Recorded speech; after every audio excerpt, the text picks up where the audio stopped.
يا أيها الذين آمنوا استعينوا بالصبر والصلاة إن الله مع الصابرين۔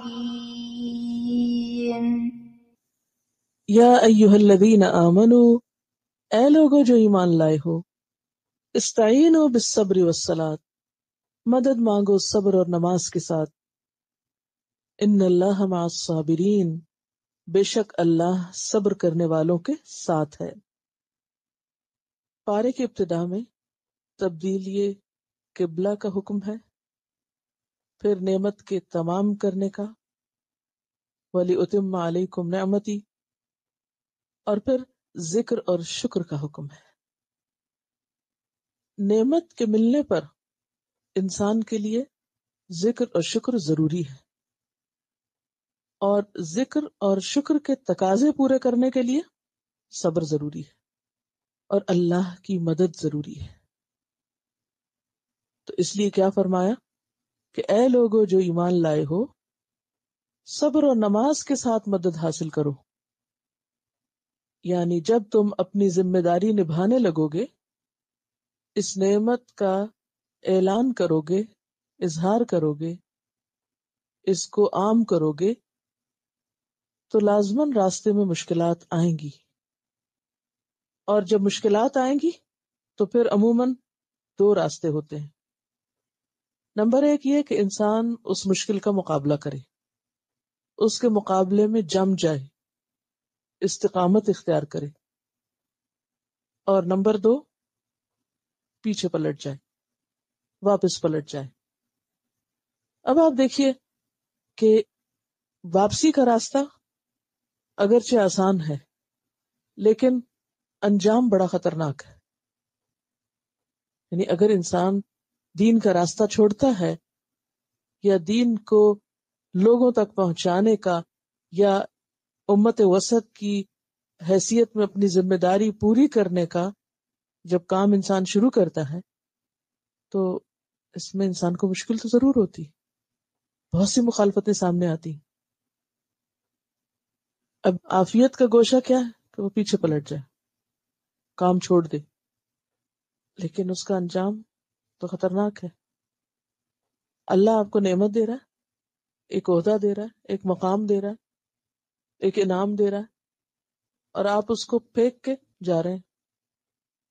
اس کو ایک چھوٹی سی مثال سے سمجھیے کہ مثلاً اگر فوج میں کسی شخص کی ترقی ہوئی اور وہ جرنیل بن گیا، تو جرنیل بننا کیا ہے؟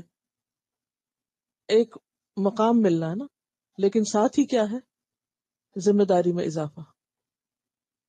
اب اگر یہ جرنیل یہ سوچے کہ اگر کوئی جنگ ہوئی، یعنی ویسے میں جرنیل رہوں گا، شوق سے اس عہدے کو قبول کروں گا، لیکن اگر کہیں کوئی جنگ کا خطرہ ہوا تو میں ریزائن کر جاؤں گا اور چھوڑ کے گھر چلا جاؤں گا، تو آپ خود سوچیں کہ وہ کیا طریقہ اختیار کر رہا ہے، کیا رویہ اختیار کر رہا ہے۔ ایسے موقع پر اس شخص کو جسے دنیا میں اتنا بڑا عہدہ ملا، اس کا کیا فرض بنتا ہے کہ وہ بھاگ جائے، چھوڑ جائے، لوگوں کو مصیبت میں ڈال دے؟ وہ جم جائے۔ جم جانے میں دو مشکلات ہیں۔ ایک تو یہ ہے کہ جو وقتی تکلیف ہے سو ہے، اس میں اپنی جان بھی رسک پر ہے، اور اس میں ناکامی بھی ہو سکتی ہے، اور انجام کے اعتبار سے مشکل بھی ہو سکتا ہے، رسکی کام ہے نا۔ اور دوسرا راستہ کیا ہے، دوسری آپشن کیا ہے کہ وہ جنگ جیت جائے اور بہادری کے جوہر دکھائے، اور پھر وہ ایک تمغہ حاصل کرے۔ تو اب آپ دیکھیے کہ یہ دونوں چیزیں ہیں نا اس کے لیے، وہ ہے تو رسک پر، لیکن دونوں آپشنز میں سے ایک آپشن اس کے لیے لازم ہے۔ اب آپ دیکھیے کہ اسی طرح امت مسلمہ کے فرد کی حیثیت سے اگر اللہ تعالی ہمیں کوئی موقع دیتا ہے، کوئی چانس دیتا ہے کہ ہم اس کے دین کے پیغام کو لوگوں تک لے جائیں، تو اس میں دونوں چیزیں ہو سکتی۔ ایک ہے کامیابی کا راستہ کہ آپ سکسیسفل ہوں، جو آپ کرنے جا رہے ہیں اچیو کر لیں۔ دوسرا یہ کہ آپ وقتی طور پر کامیاب نہ ہو، نقصان اٹھائیں، حتیٰ کہ آپ کی جان بھی جائے۔ جیسا کہ اگلی آیت میں آ رہا ہے. اب یہ راستہ جو ہے کہ آپ کامیاب ہوں وقتی طور پر، اگر یہ نہ حاصل ہو اور اس کی بجائے دنیا میں بظاہر ناکامی ہو جائے، دوسرا راستہ آپ کو دیکھنا پڑے کہ دنیا میں آپ کو کچھ نہیں ملا اور آپ نے اپنی جان بھی کھو دی، تو بظاہر وہ ناکامی لگتا ہے، لیکن حقیقت میں وہ بھی ایک کامیابی کا راستہ ہے. تو بات یہ ہے کہ یہ دنیا اللہ نے امتحان کے لیے بنائی ہے، ہمیں امتحان کے لیے بھیجا ہے، آرام کے لیے، انعام کے لیے یہاں نہیں بھیجا. یعنی یہاں ہمیں اللہ نے آرام اور انعام کے لیے نہیں بھیجا. پہلے تو ہمیں یہ غلط فہمی اپنے اندر سے نکالنی پڑے گی.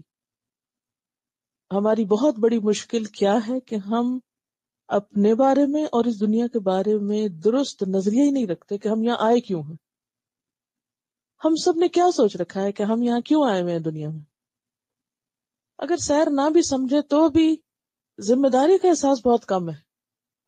وہ رہنے کے لیے آئے ہیں جتنا رہنا ہے، اب آ گئے ہیں تو رہ لیتے ہیں، رہ رہے ہیں، اور لوگ جو کر رہے ہیں ہم بھی وہی کر لیں. اب بس اپنی ذات کے لیے رہ رہے ہیں، جی رہے ہیں. اور کس چیز کی ہم سٹرگل کرتے ہیں، کس کے لیے سٹرائیو کرتے رہتے ہیں؟ دنیاوی سکسس کے لیے، دنیاوی کامیابی کے لیے، کہ ہمیں کچھ ملتا رہے، انعام ملتا رہے، یہاں ہمارا سٹیٹس بڑھتا رہے یا مال بڑھتا رہے یا کچھ بھی بڑھتا رہے. رہ رہے ہیں اس لیے کہ آگے اس دنیا میں، اس لیے رہنا ہے، رہ رہے ہیں. رہنے کا مقصد کیا ہے؟ کامیابیاں. کون سی؟ دنیا کی. لیکن وہ جو ذمہ داری ہے اور جو امتحان ہے اس کی طرف توجہ ہی نہیں ہے، وہ ہم سمجھتے نہیں.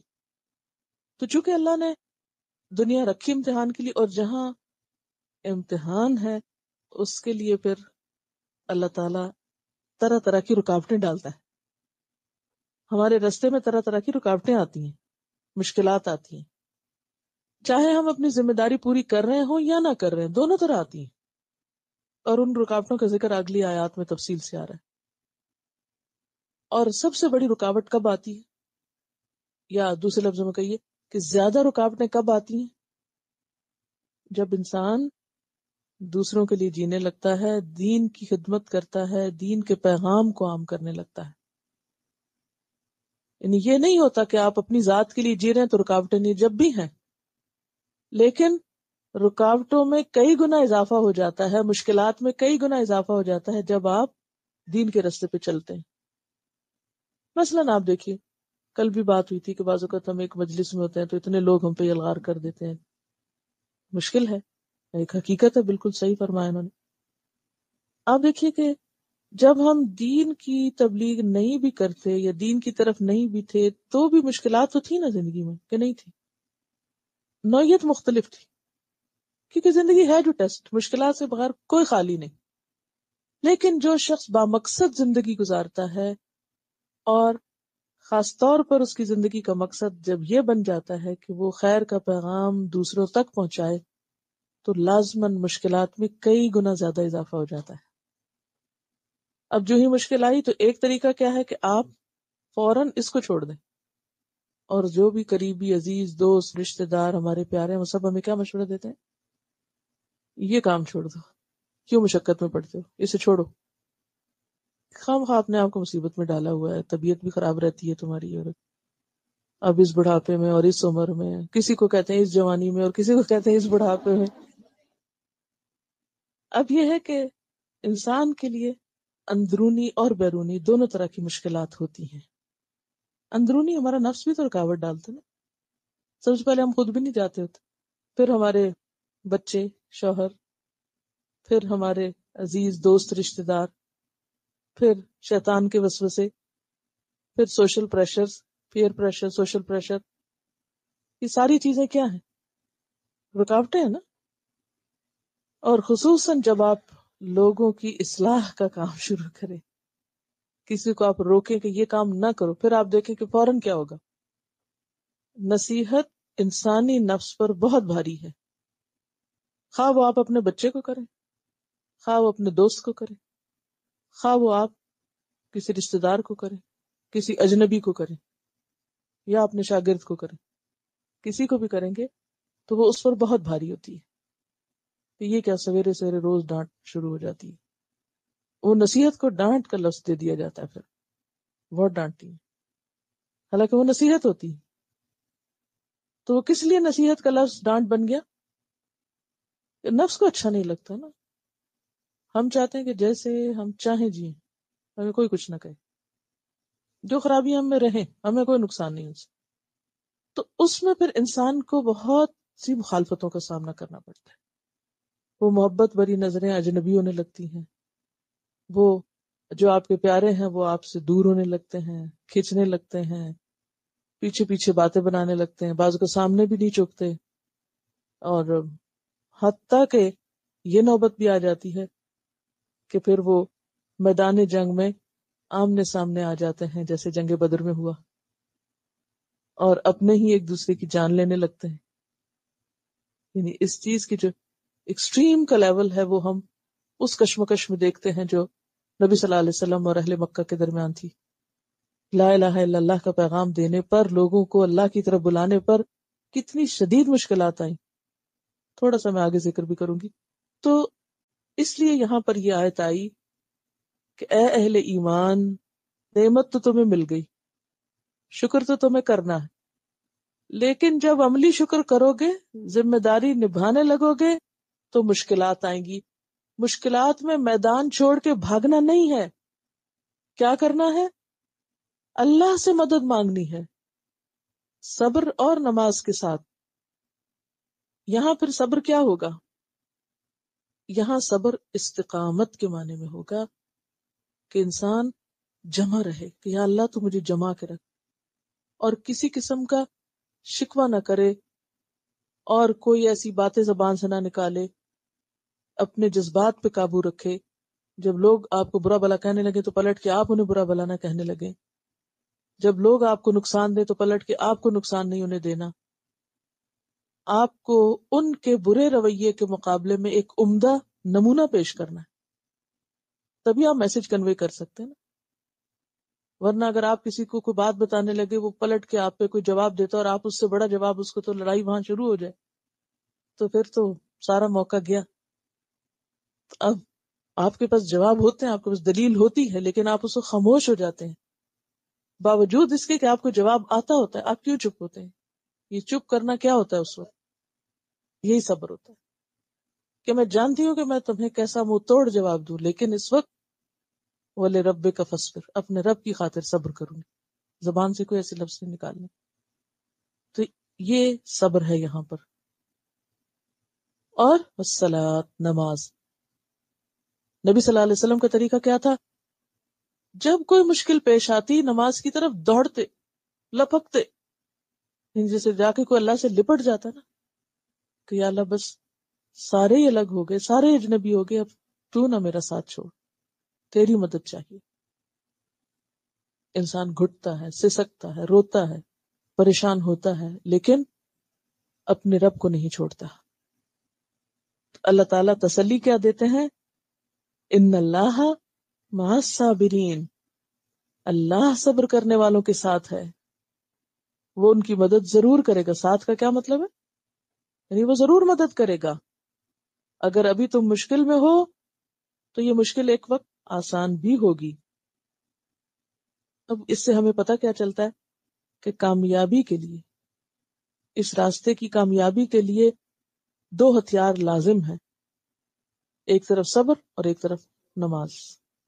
یعنی استقامت اور نیگیٹو ری ایکشن سے خود کو بچانا، اپنے جذبات پہ قابو رکھنا. حتیٰ کہ اگر ایسا موقع آ جائے اس کشمکش میں کہ انسان کو جان بھی دینی پڑے تو اس سے بھی نہ چوکے. یعنی اور تو کیا، جان بچانے کے لیے بھی تم یہ راستہ نہیں چھوڑو. جان بھی دینی پڑے تو دو. اگر جان بھی دے دی تم نے تو بھی سمجھو کہ حق ادا نہ ہوا. کیوں؟ جان دی ہوئی اسی کی تھی. حق تو یہ کہ حق ادا نہ ہوا. اور جو اللہ کے راستے میں جان دے دے، اللہ تعالیٰ اس کو اتنا بڑا مقام دیتے ہیں